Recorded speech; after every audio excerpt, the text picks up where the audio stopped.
father was a schoolmaster, and when I was 2, he moved down to Oldrow.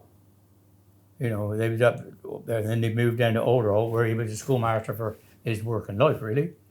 And then I was brought up there, went to school there, went to school at Cranmer, I wasn't brainy enough to go to grammar school or nothing like that. My brothers were, but not me, thick one of the family. But I didn't care, you know, I was there for everything else. When it come to the 11 plus, and I was only a year off finishing school, they took us out of that school and I went to Cranmer to finish, you know, and then that was it. And when I came out of there, I went to work on a farm. Like everybody did around here. 1953, there was nothing else for me to do. So I went to work on a farm with one of the biggest farmers around here.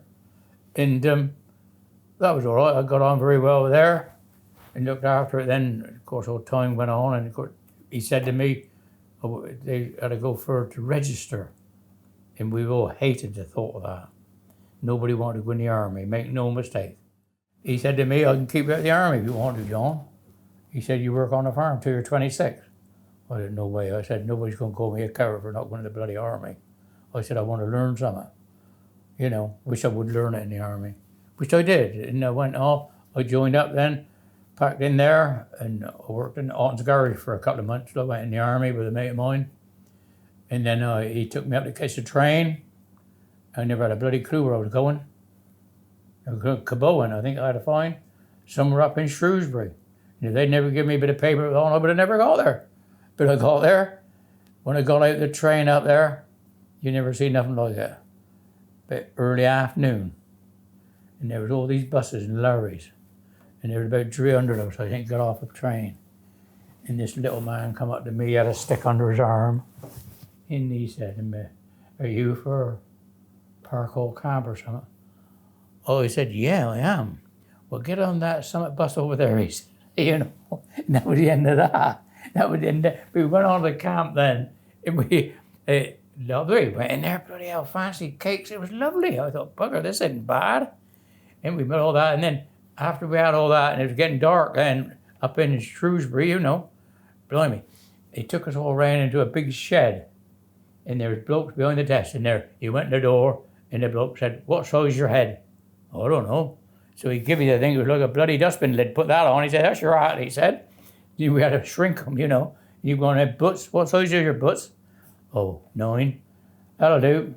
Trousers, jumpers, all that. You went on down, you had your case in one hand, you had all this, your tackle in your hand.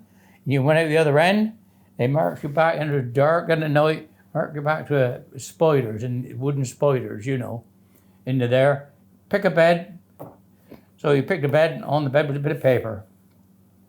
There he said, take all your civvy stuff off, he said, wrap it home and send it home to Mum, he said, because you won't want it for 2 years. I didn't worry, but I was frightened, nervous. I didn't know what was on the other end of the bloody railway line, did I? You know, and I'd never been away from home. But I thought, you're going to be there, and then you do, you're going to be there 2 years.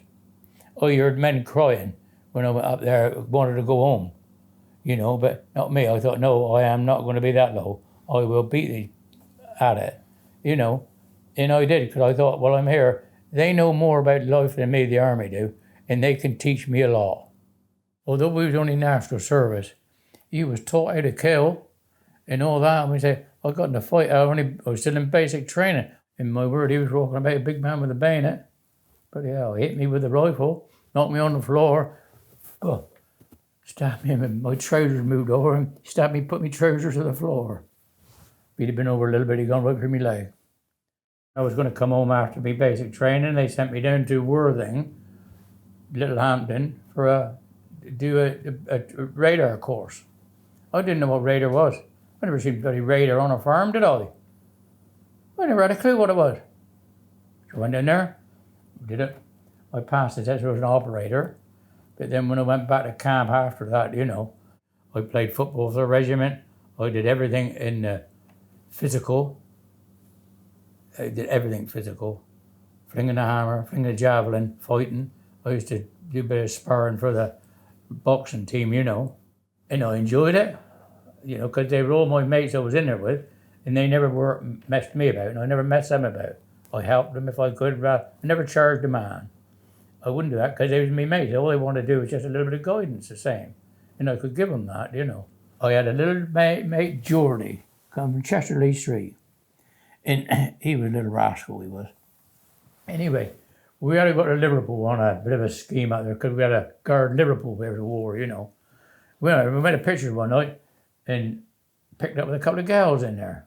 Well, we sat with them in the picture house, you know, and that was when we had to go back to camp. But he hung on to us.